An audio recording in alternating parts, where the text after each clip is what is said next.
할렐루야. 아멘. 오늘 거룩하고 복된 주일 아침에 하나님의 절에 나와서 예배하는 사랑하는 여러분 모두에게 성령의 놀라운 은혜가 충만하게 임하시기를 주님의 이름으로 축원합니다. 아멘.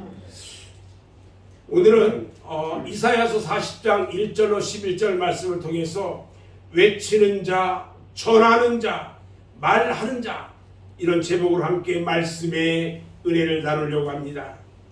오늘은 대림절, 대강절이라고도 하고 대림절이라고도 하는데 오늘 대림절 첫째 주일입니다. 대림절은 이 카톨릭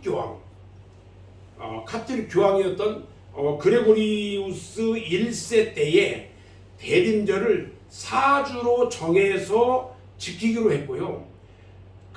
이 첫 설교가 시작되었어요. 그래서 대림절, 대강절, 또 강림절 뭐 이렇게 우리가 부르기도 하는데 이 말 뜻은 무슨 말이냐면 주님이 오심을 기다린다 이런 뜻이에요. 지금부터 오늘부터 4주가 지나면 무슨 날이에요? 성탄절이에요. 그래서 우리 주님이 오심을 기다리는 주간이에요. 오늘부터 온다 이 말이 뭐냐면 이 라틴어로 아드벤투스라고 하는데 여기에서 이 말에서 이 유래가 되었어요. 온다라는 말이. 대림절에는 오늘 이 주보를 앞에 보면은 무슨 그림이에요? 촛불이 몇 개 켜 있어요? 한 개가 켜 있죠. 대림절에는 4개의 촛불을 켜는데 각각의 이 촛불에는 이 켜는 의미가 있어요. 첫째 주죠. 오늘 첫째 주는 촛불이 한 개가 켜지는데 이것은 기다림과 소망의 촛불이에요. 다음 주에는 촛불이 2개가 켜져요. 2개가 켜지는데 이 두 번째 켜지는 촛불은 회개의 촛불이에요. 우리가 회개하는 촛불이에요. 또 그 다음에 세 번째 주일에는 촛불이 3개가 켜지는데 이때는 사랑과 나눔의 촛불이에요. 그리고 네 번째 주간에는 4개의 촛불이 켜지는데 이때는 만남과 화해의 촛불이라고 우리는 부른다는 겁니다. 그래서 오늘은 기다림과 소망의 촛불이에요. 촛불을 켠다고 해서 뭐 어떤 종교적인 능력이 발휘되는 것은 전혀 아니에요. 촛불은 그냥 하나의 상징으로 우리의 새로운 결단을 요구하는 예배의 도구의 하나일 뿐이다 생각하면 되고요. 또 신앙의 성숙을 돕기 위한 보조 의례다 이렇게 생각하시면 돼요. 참고적으로요, 우리 개혁교회의 전통을 보면 우리 개혁교회에서는 하나님의 은총의 수단으로 어떤 장식이나 도구나 어떤 전통을 통해서 되는 것이 아니고 오직 말씀과 성례만이 은총의 전달자가 된다는 것을 가르쳐요. 그리고 그것을 지금까지 지켜왔어요. 그래서 이 촛불에 대한 의미는 그렇게 많이 갖지는 않는다. 자, 이 대림절은요, 소망과 희망을 품고 차분한 마음으로 기도하고 찬송하고 예배하면서 지내는 그런 기간이에요. 우리 주님이 이 땅에 오시지 않았다면 지금의 나도 또 이 교회도 천국에 가는 소망도 아마 존재하지 않았을 거예요. 사람이 이 험한 세상을 한평생 살아가면서 희망과 소망이 있다는 것은 살아있다는 사실을 확인해 줄 뿐만 아니라 더 기쁘고 감사하게 살아야 되겠다는 그 의지를 우리에게 복돋아 주는 거다는 거죠. 이런 의미에서 봤을 때 대림절은 우리 인류에게 참 희망과 소망을 가져다 주는 참으로 귀중한 절기의 기간이라는 것입니다. 아멘. 네.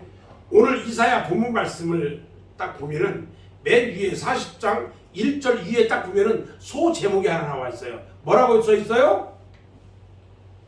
희망의 말씀. 맞아요. 희망의 말씀이라고 돼 있어요.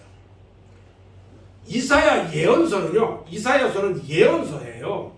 예언서는 이스라엘 선민들 중에 남은 자들을 중심으로 해서 심판과 회복 그리고 종말에 대한 경고와 소망의 약속을 주는 그런 책이에요. 마지막 때에 경고하고 소망을 약속해주는 그런 책이란 말이에요.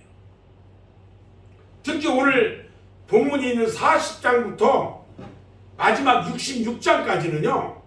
이스라엘을 포함한 모든 인류의 종말론적 구원에 대한 예언이 담겨 있어요. 예언의 핵심 단어를 꼽아본다면 약속과 소망, 약속과 희망, 우리는 이렇게 이야기할 수가 있어요. 오늘 본문은요, 소망을 품고 기다리는 대림절 절기에 딱 맞는 말씀이에요. 1절과 2절을 제가 다시 한번 읽을 건데요.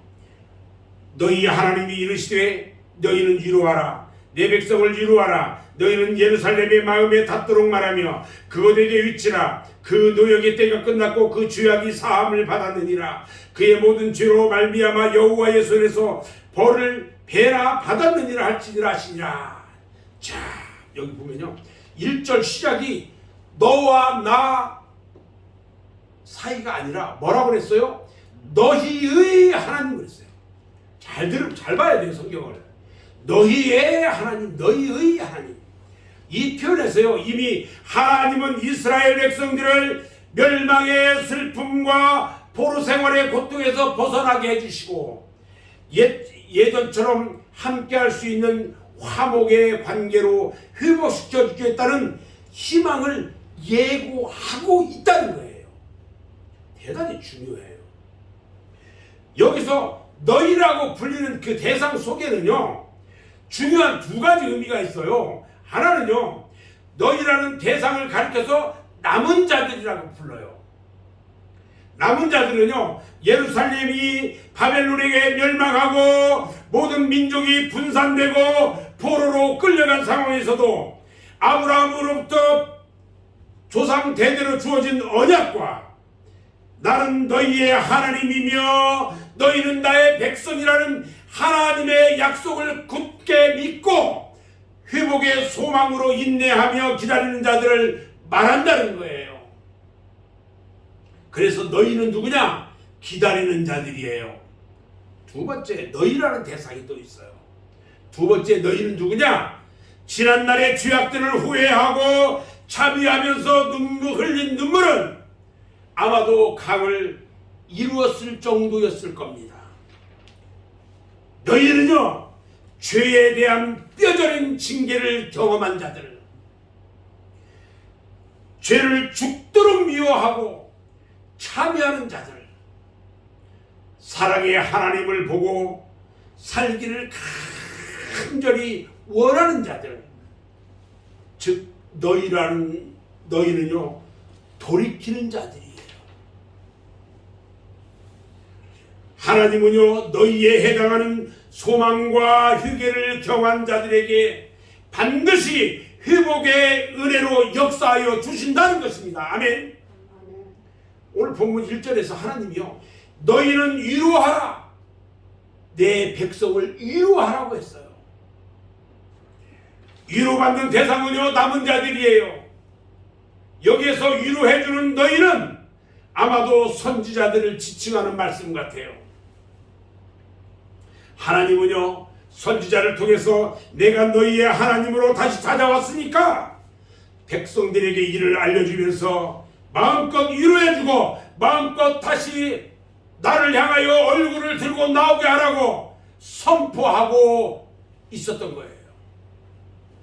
기나긴 징계가 끝나고요, 하나님의 사랑이 다시 시작되는 참으로 감격적인 순간이었다는 거예요. 여러분, 집 떠나면요 고생이 아니라 하나님 떠나면 고생인 것입니다. 아멘. 하나님이 옆에서 떠나지 않고 지켜주시고 오랫동안 참고 기회를 주실 때 눈치껏 잘해야 한다는 겁니다. 쓰라린 징계를 받고요 크게 혼나본 사람은 이 말씀이 얼마나 실감나는지 압니다. 제가 20살에 우리 주님 앞에 주의 종이 되겠다고 우리 주님 만나고 그렇게 기도하면서 맹세해놓고요 50살이 될 때까지 직장생활을 내 마음대로 하고요 사업한다고 내 마음대로 하고요 온갖 못된 짓도 하고요 우리 주님이요 하루아침에 싹 가져갑니다.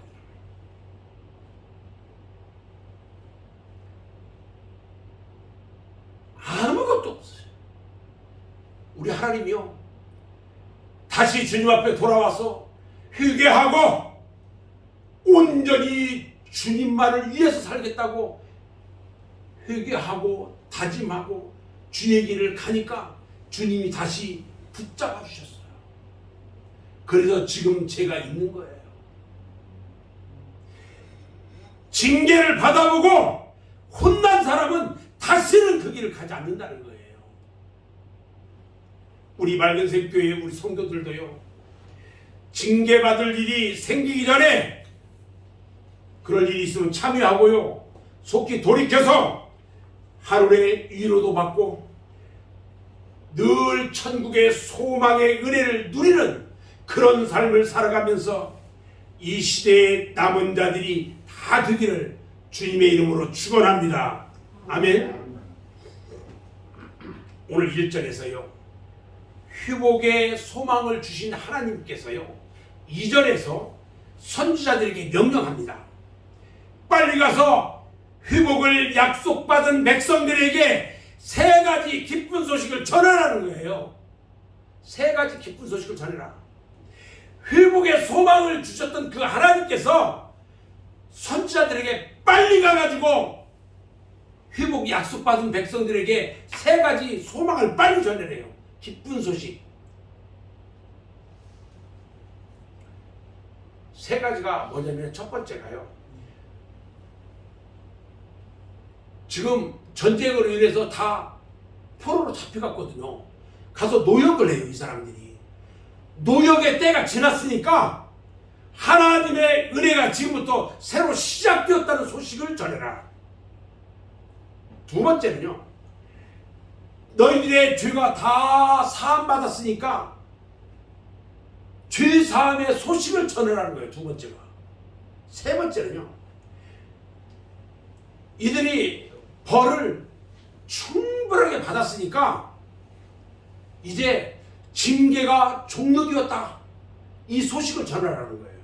이 3가지 소식을 전하라고 지금 선지자들에게 얘기하라는 거예요. 하나님이요 이 3가지 소식을 예루살렘의 마음에 닿도록 말하라고 말했어요. 예루살렘은요 하나님의 영광이 머물던 곳이에요. 하나님이 거룩하심으로 임재하던 그런 장소가 예루살렘이에요. 옛날처럼 하나님의 영광과 거룩하심이 남은 자들의 마음에 충만하게 채워지도록 기쁨의 이 3가지 소식이요 그들의 심령이 큰 감동이 들 때까지 선포하고 또 선포하라는 것이에요. 마음에 닿도록 말하라. 이 말씀을 읽으면서요 하나님이 얼마나 백성들을 가까이 주시면서 보고 싶어 하시고 얼마나 좋은 것을 주시고 하고 싶은지 말씀 가운데 크게 느껴져요. 우리 주님의 마음이 느껴져요. 하나님은요 징계를 하면요 아주 매섭게 징계하는 그런 분이셨어요. 그런데요 더 큰 사랑과 큰 긍휼하심으로 백성들을 다 돌보시는 참 좋으신 분이에요. 느껴야 돼요. 이렇게 좋으신 하나님을 배반하고 멀리하는 일이 절대로 두 번 다시 일어나서는 안 된다는 것입니다. 아멘. 자, 오늘 말씀을 보면 외치는 자의 소리가 나와요. 그리고 외치는 자의 소리 가운데 예비하고 평탄하게 하고 영광을 보라고 말해요. 이런 회복의 소망의 선포를 바탕으로 해서 외치는 자, 말하는 자, 전하는 자의 소리가 차례대로 나와요. 3절에서 5절 말씀을 딱 보면요, 처음에 뭐라고 그래요? 외치는 자의 소리여 이르되, 이렇게 말합니다.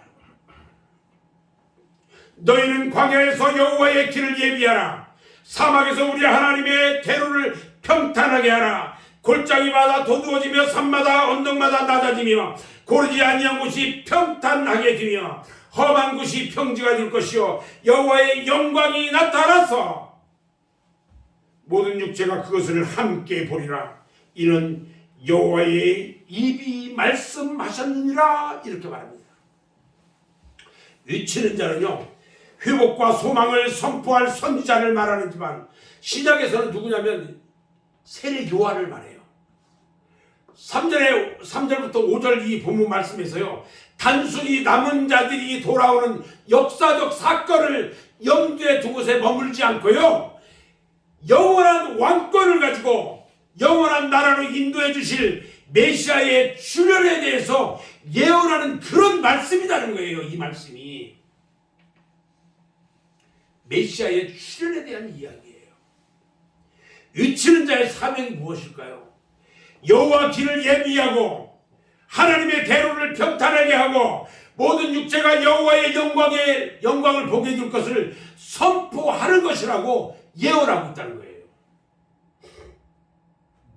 세례 요한이요, 광야에서 외치는 소리, 그에 합당한 사역을 충실히 감당했어요. 예수님은요, 예비된 길, 평탄하게 된 길, 영광스러운 모습으로 이 땅에 등장하셨어요. 외치는 자의 소리가 선포하는 말씀을 들어보면요, 예비하라는 말씀은요, 걸어가는 길을 정돈한다는 의미, 또 깨끗하게 청소한다는 의미도 있어요. 영으로 존재하시는 하나님을 영접하려면 무엇보다도 영적으로 깨끗하고 정결한 마음이 준비되어야 합니다. 오늘부터 시작되는 이 대림절은요, 내 마음이 메시아를 맞이할 깨끗한 길이 되도록 나 스스로의 삶을 깨끗하고 정결하게 관리하는 예비의 시간이 되어야 한다는 것입니다. 아멘. 그 다음에 평탄하게 하라고 그랬어요. 평탄하게 하라는 이 말은요, 걸어가는 길에 지저분한 것들이 있으면 다 치우고 작은 돌멩이나 돌뿌리 이런 것들이 남지 않게 다 제거하라는 말이에요. 대림절은요, 죄의 찌꺼기를 다 치울 수 있도록, 내 안에 있는 죄의 찌꺼기를 다 치울 수 있도록 진실하게 참여의 시간을 보내고 언행에 특히 유의하고 내 마음에 모난 곳이 없도록 평탄 작업을 해나가는 시간이 되어야 한다는 것입니다. 아멘. 세 번째는요, 영광을 보리라는 말씀은요, 메시아를 영접하고 실제적인 주체가 어느 누구도 아닌 곧 내가 된다는 감격의 말씀이에요. 내가 주님을 직접 보고 듣고 묻고 막힘없는 대화를 나눈다는 의미예요.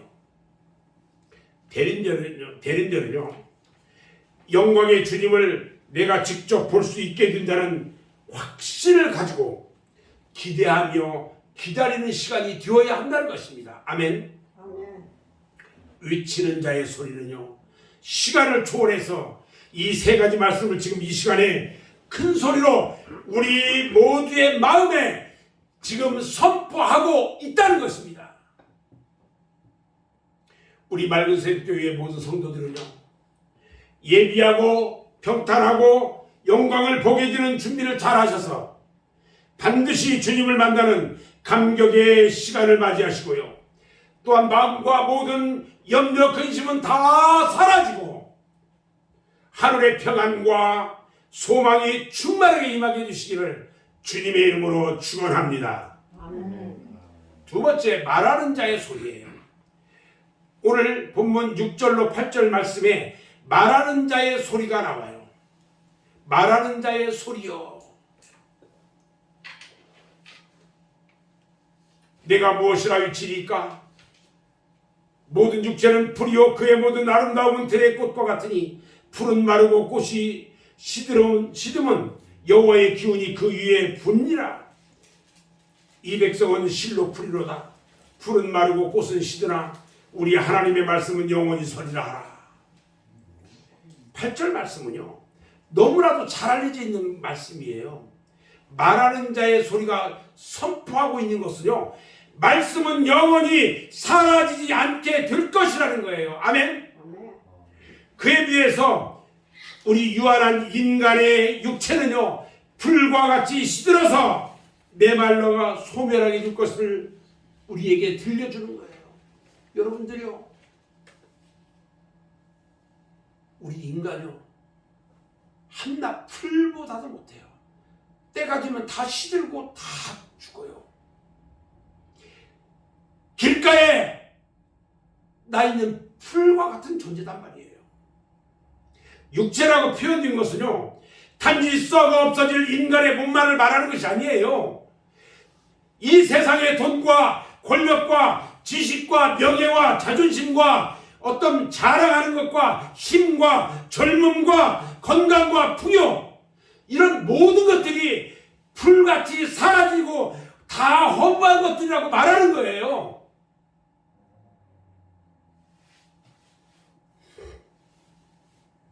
그런데도 인간들이요, 영원한 말씀을 붙잡고 서 있으려고 하지 않고요, 잠시 잠깐이면 사라져버릴 세상 것들에게 기대고요, 그것들에 의지하고요, 그것들에 만족하며 살아가는 어리석은 자들이라는 것을 지금 경고하는 말씀이에요.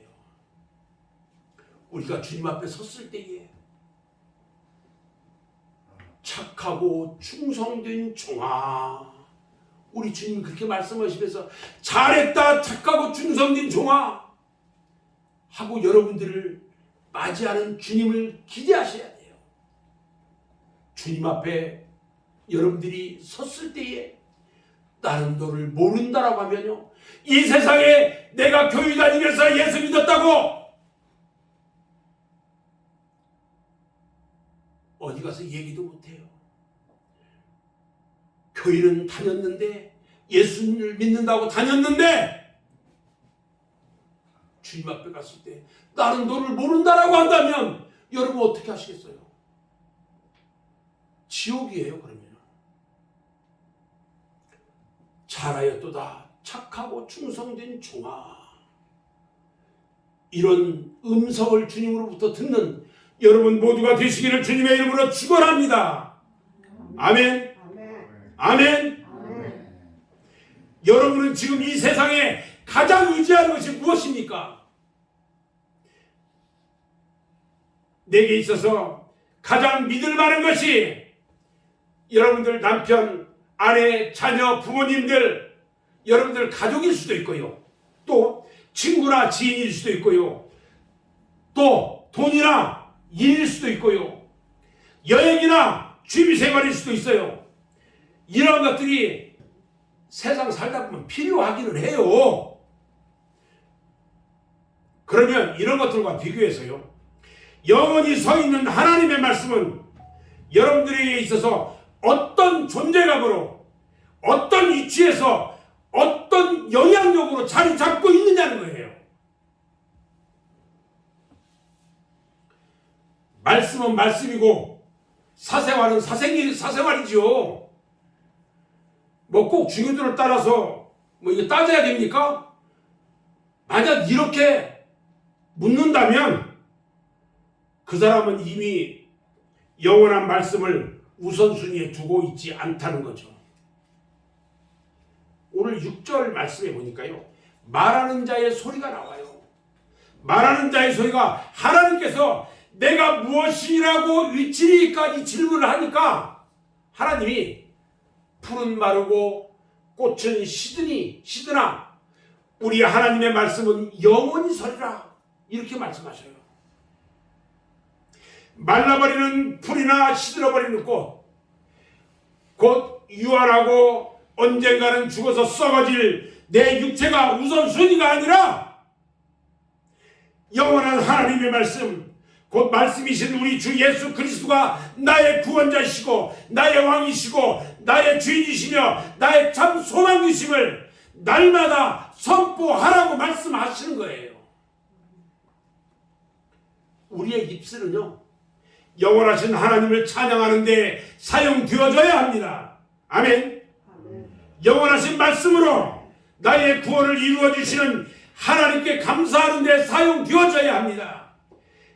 영원하신 위로와 능력으로 나의 거룩함을 지켜주시는 성령님과 교통하는 데 쓰여져야 한다는 것입니다.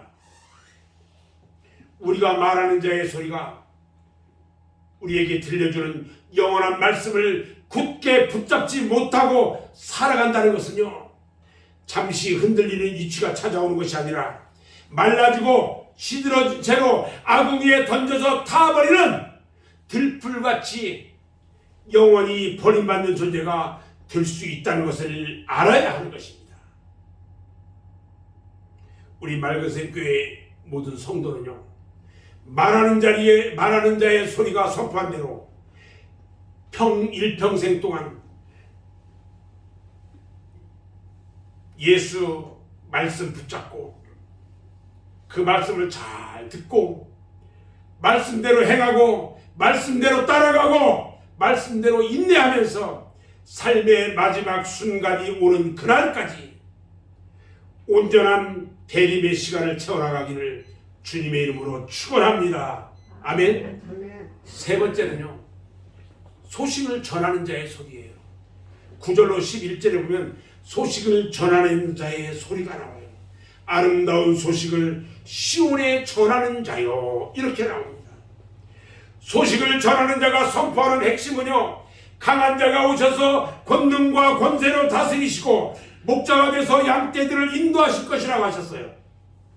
이분은요, 의심할 여지가 없이 우리 주님 예수 그리스도이심을 예언하는 말씀이에요. 이 소식들을 아름다운 소식이라고 했어요. 소식을 전하는 이런 소식을 전하는 자는요, 이러한 소식을 전할 때 힘써서 두려워 말고 소리를 높여서 선포하라고 했어요. 이것이 대림절을 기다리는 우리들이 가져야 할 마음가짐이에요. 또 적극적으로 해야 할 일들이에요. 대림절은요, 인내하고 절제하면서 조용히 우리 주님의 오심을 고대하며 기다리는 시간입니다. 매우 정적인 시간으로 보여요. 하지만 이 시간은요, 동적인 움직임이 함께하는 시간입니다. 동적인 움직임의 주체는 바로 나 자신이고요, 내가 할 일은 주님의 구원의 주님이 우리 마음에 찾아오시는 아름다운 소식을 이웃과 세상에 힘써서 두려워 말고 소리 높여 선포하는 일이라는 거예요. 이렇게 적극적인 행동으로 소식을 전하면서 그리고 기도하면서 잠잠히 기다리는 절기가 대림절이라는 거예요.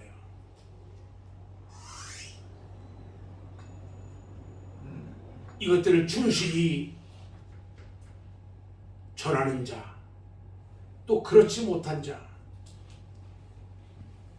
이 두 가지 중에 한 가지는요, 오늘 10절의 말씀처럼 상급과 보응이 주어진다고 그랬어요. 충실히 하는 자에게는 상급이, 그렇지 못한 자에게는 우리 하나님의 보응이 있다고 그랬어요.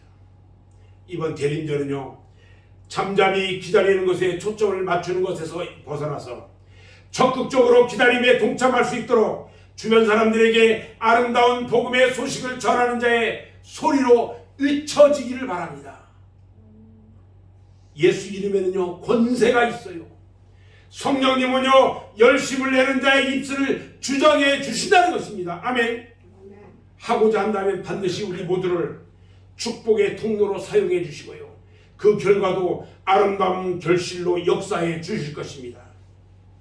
저는 이제 말씀을 정리하고 마무리를 지려고 합니다. 오늘 이사야 말씀을 통해서 세 가지 소리를 들었습니다. 첫 번째는요, 외치는 자의 소리. 내 삶을 영적으로 깨끗하게 예비하라. 내 죄와 허물을 참회하고 마음밭을 평탄하게 하라. 내가 영광을 보게 되는 주인공이라는 확신을 가지라는 소리였어요. 두 번째는 말하는 자의 소리라고 했어요. 내가 무엇을 위치니까 물으니까요. 우리 하나님께서 풀은 마르고 꽃은 시드라. 우리 하나님의 말씀은 영원히 서리라고 큰 소리로 외치라는 소리였어요. 세 번째는 소식을 전하는 자의 소리예요. 아름다운 소식인 그 예수 복음을 힘써서 두려워 말고 큰 소리로 전하라는 소리였어요.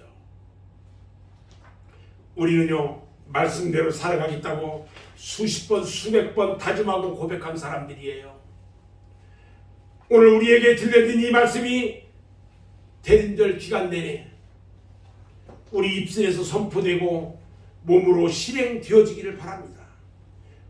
오늘 이 시간 이후부터 내 입술에서는 나의 구원자, 나의 왕, 나의 주 예수 그리스도를 외치고 말하고 전하는 자의 삶을 살아가시기를 바랍니다.